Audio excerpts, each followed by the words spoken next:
എന്ത് കഷ്ടമാണ് രാഹുൽ ഗാന്ധിയുടെ കാര്യം. ജീവിതത്തിൽ ആദ്യമായി ഉത്തരവാദിത്തപ്പെട്ട ഒരു പദവി ലഭിക്കുന്നു, പ്രതിപക്ഷ നേതാവ് എന്നുള്ള ഒരു പദവി. ആ പദവിയിൽ പ്രോപ്പറായിട്ട് റിസർച്ച് ചെയ്ത് സ്റ്റഡി ചെയ്യാതെ വന്ന് കുറച്ച് കാര്യങ്ങളൊക്കെ വിളിച്ചു പറഞ്ഞു. ഇന്ത്യൻ ആർമി തന്നെ വന്നിട്ട് പ്രതിപക്ഷ നേതാവിന്റെ സ്റ്റേറ്റ്മെന്റ് കള്ളമാണെന്ന് പറഞ്ഞു. കള്ളം പറയുകയാണ് രാഹുൽ ഗാന്ധി എന്ന് ഇന്ത്യൻ ആർമി ഔദ്യോഗികമായിട്ട് സ്റ്റേറ്റ്മെന്റ് ഇറക്കുന്നു. അമിത്ഷയോ രാജ്നാഥ് സിംഗിനെയോ രാഹുൽ ഗാന്ധിയെ നമ്മൾ വിശ്വസിച്ചില്ലെങ്കിലും ഇന്ത്യൻ ആർമിയെ നമുക്ക് വിശ്വസിക്കാമല്ലോ.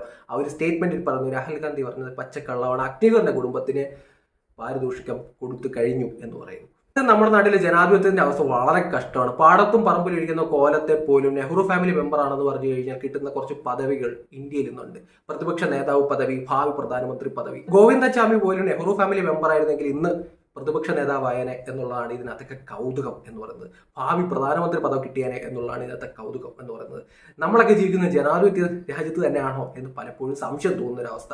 നെപ്പോ കിട്ടിനെ പിടിച്ച് ഒരു കഴിവും പ്രാപ്തിയില്ലെങ്കിലും സ്ഥാനങ്ങൾ കൊടുക്കുന്നു, വന്ന് വിവരക്കേട് പറയുന്നു, രാജ്യത്തിന്റെ സൈന്യം തന്നെ തള്ളിപ്പറയുന്നു മണിക്കൂറുകൾക്കുള്ളിൽ. ചില സ്കൂളുകളിലൊക്കെ ഒട്ടും പഠിക്കാത്ത പയ്യന്മാരെ എങ്ങനെയെങ്കിലും ജയിച്ചു പോട്ടെ എന്ന് പറഞ്ഞാൽ ടീച്ചർമാർ കൊടുക്കുന്ന കുറച്ച് ടിപ്പുണ്ട്. അത് ഈ 4 ചോദ്യം നീ പഠിച്ചുകൊണ്ട് വന്നു കഴിഞ്ഞാൽ നിനക്ക് പാസ് മാർക്ക് കിട്ടും, അങ്ങനെയെങ്കിലും നീ ജയിച്ചു പോകും എന്ന് പറയാറുണ്ട്. ആ 4 ചോദ്യം മുൻകൂട്ടി കിട്ടിയിട്ട് പോലും പഠിച്ച് കാണാപ്പാടം പഠിച്ചു പോലും പേപ്പറിൽ എഴുതാൻ കഴിവില്ലാത്ത പയ്യന്മാരൊക്കെ ഉണ്ട്. അതുപോലൊരാളാണ് രാഹുൽ ഗാന്ധി.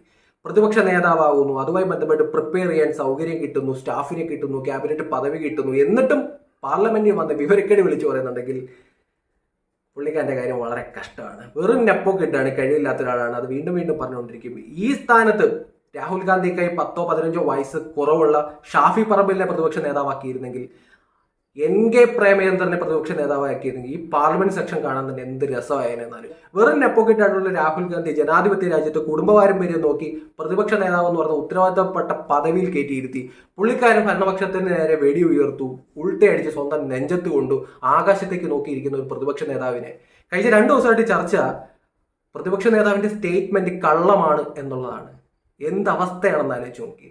രാഹുൽ ഗാന്ധിക്ക് പറ്റുന്ന പണിയല്ല ഇത്. കേരളത്തിലെ മീഡിയ പറയുന്നത് രാഹുൽ ഗാന്ധി ഓഹോണാണ്, പക്ഷേ ഇന്ത്യൻ ആർമി പറയുന്നു പുള്ളിക്കാരൻ പറയുന്നത് പച്ചക്കള്ളമാണ്. ആദ്യമായിട്ട് പേജ് കാണുന്നത് ഫോളോ ചെയ്യാം.